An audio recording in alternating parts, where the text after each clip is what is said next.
Iran में Hamas के नेता इस्माइल हनिये की हत्या के बाद से ही कई तरह के सवाल, कई तरह के कयास सामने आ रहे हैं।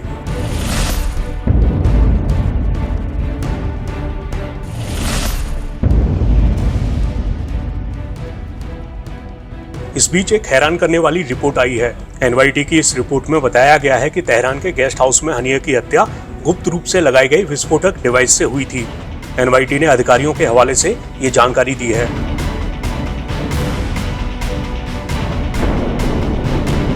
रिपोर्ट के मुताबिक अधिकारियों ने बताया कि बम लगभग 2 महीने पहले गेस्ट हाउस में छिपाया गया था और इस गेस्ट हाउस की सुरक्षा की जिम्मेदारी IRGC की थी। हनिये ने नए ईरानी राष्ट्रपति की इनॉग्रेशन सेरेमनी में हिस्सा लिया था। इसके बाद हनिये की हत्या कर दी गई। रिपोर्ट में अधिकारियों के हवाले से बताया गया है कि जब इस बात की पुष्टि हो गई कि हनिये गेस्ट हाउस के कमरे में है तो रिमोटली बम का धमाका कर दिया गया।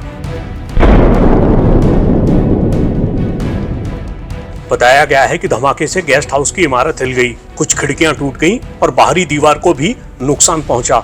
एनवाईटी के मुताबिक उसे मिली एक तस्वीर में ऐसी ही सूरत दिख रही है। दावा है कि इसी इमारत में हनिये की हत्या हुई थी। अधिकारियों के हवाले से बताया गया है कि कतर में रहकर हमास की राजनीतिक अगुवाई करने वाला हनिये तेहरान की यात्रा के दौरान कई बार इस गेस्ट हाउस में रुका था। ईरान और हमास ने हनिये की हत्या के लिए इजराइल को जिम्मेदार बताया है।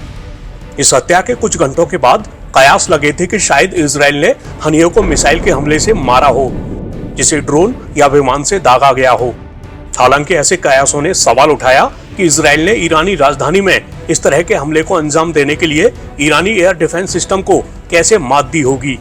मगर अब जो दावा सामने आया है उसके मुताबिक हत्यारे ईरान की सुरक्षा में एक अलग तरह की कमी का फायदा उठाने में सफल रहे और उन्होंने तथाकथित कड़ी सुरक्षा वाले परिसर की सुरक्षा में सेंध लगा दी।